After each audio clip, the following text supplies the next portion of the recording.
Pendengar setia Suara Pagi di mana saja berada, damai sejahtera bagi Anda sekalian. Salam jumpa lagi bersama saya, Pastor John Lewar SVD. Hari ini hari Jumat, 16 September 2022, Pekan Biasa ke-24. Peringatan wajib Santo Cornelius dan Cyprianus. Bacaan-bacaan suci pada hari ini diambil dari surat pertama Rasul Paulus kepada jemaat di Korintus, bab 15 ayat 12 sampai dengan 20. Mazmur bab 17 ayat 1, 6 sampai dengan 8 dan 15.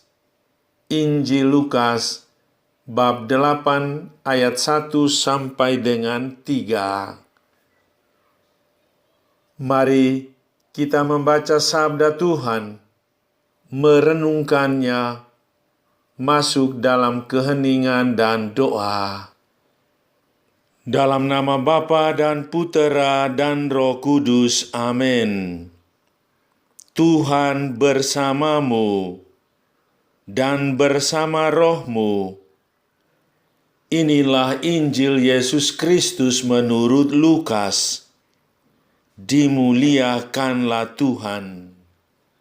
Tidak lama sesudah itu, Yesus berjalan berkeliling dari kota ke kota dan dari desa ke desa, memberitakan Injil Kerajaan Allah. Ke-12 muridnya bersama-sama dengan dia, dan juga beberapa orang perempuan yang telah disembuhkan dari roh-roh jahat atau berbagai penyakit, yaitu Maria yang disebut Magdalena, yang telah dibebaskan dari 7 roh jahat, Yohana, istri Kusa, bendahara Herodes, Susana, dan banyak perempuan lain. Perempuan-perempuan itu melayani rombongan itu dengan kekayaan mereka. Demikianlah sabda Tuhan. Terpujilah Kristus. Perempuan-perempuan hebat di sekitar Yesus. Saudari-saudaraku yang terkasih dalam Kristus, perempuan di rumah saja, urus anak, bersih-bersih rumah, menyiapkan makan, dan urusan rumah tangga lainnya.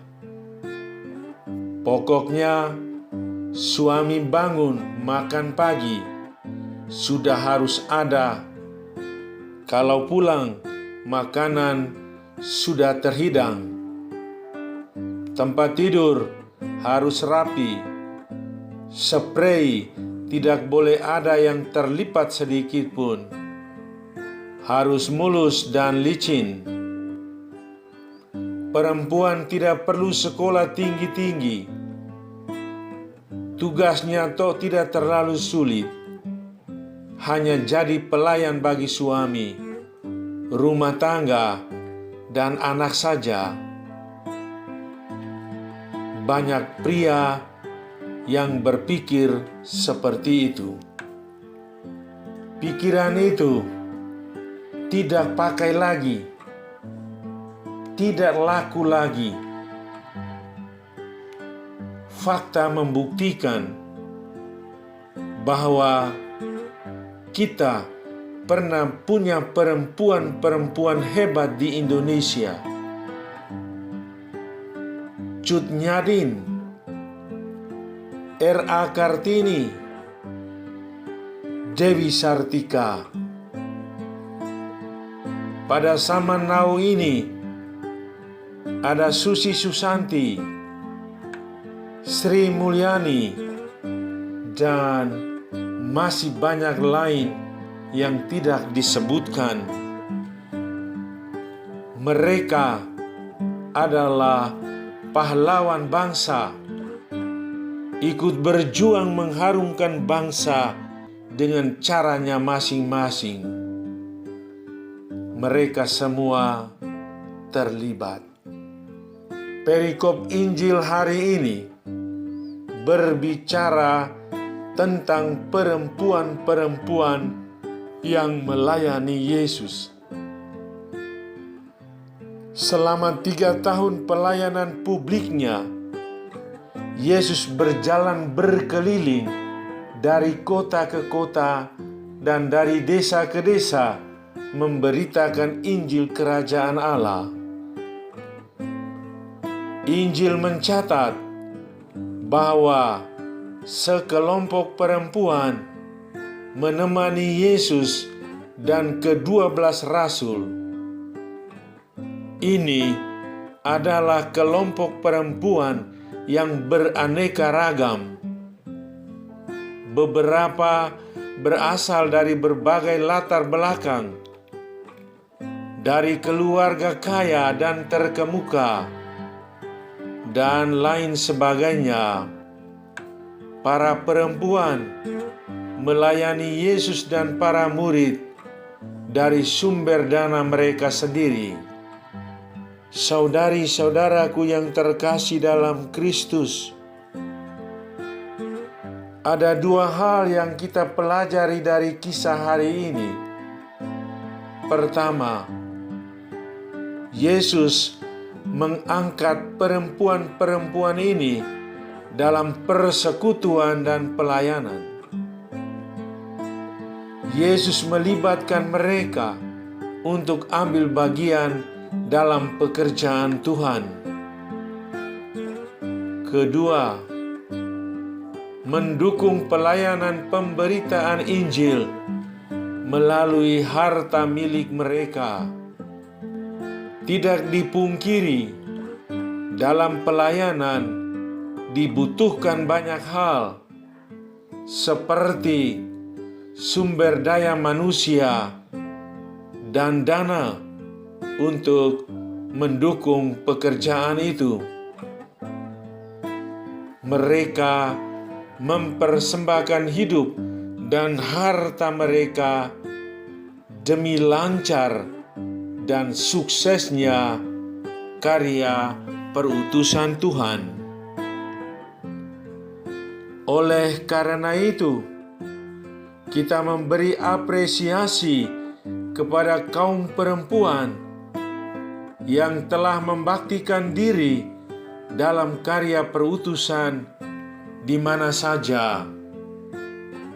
Kehadiran dan keberadaan mereka telah banyak membawa jiwa-jiwa untuk dekat dengan Tuhan. Mari kita belajar berpartisipasi menurut situasi dan kondisi hidup kita untuk menopang pewartaan firman Tuhan. Jika ada seorang ahli hukum, berusahalah menolong orang yang diperlakukan tidak adil. Jika Anda seorang ilmuwan, ajarlah umat Allah untuk terbuka wawasannya bagi ilmu pengetahuan yang menghargai manusia dan alam semesta. Jika Anda seorang pelaku bisnis, berbisnislah dengan benar dan tolonglah sesama yang miskin dan melarat. Di sini kita tidak hanya melayani sesama manusia yang membutuhkan, tetapi juga Tuhan yang hadir di dalam diri mereka. Saudara, diam sejenak. Bagaimana keterlibatan Anda dalam karya perutusan Tuhan di tengah keluarga, lingkungan hidup, dan gereja? Apa yang Anda upayakan dalam kehidupan bersama? Mengejar keinginan dan kepentingan diri sendiri, misalnya kekayaan, popularitas, kemewahan, uang, dan lain-lain, atau melibatkan diri dalam kehidupan menggereja untuk mewartakan kabar gembira keselamatan Tuhan. Marilah berdoa. Ya Allah Bapa Maha Kasih, berkatilah kaum perempuan di mana saja berada. Kehadiran dan partisipasi mereka dalam hidup menggereja telah banyak membantu dan menolong umat untuk semakin dekat dengan Dikau. Jauhkanlah mereka semua dari sakit, penyakit, dan penderitaan, agar dengan semangat yang berkobar-kobar mereka tetap setia melayani Dikau dan sesama dengan hati yang gembira. Demi Kristus Tuhan dan pengantara kami, yang hidup dan bertakhta bersama dengan Dikau dalam persatuan dengan Roh Kudus, kini dan sepanjang segala masa. Amin. Sahabatku yang terkasih, selamat hari Jumat. Salam, doa, dan berkatku untukmu dan keluarga di mana saja berada, Bapa dan Putera dan Roh Kudus. Amin.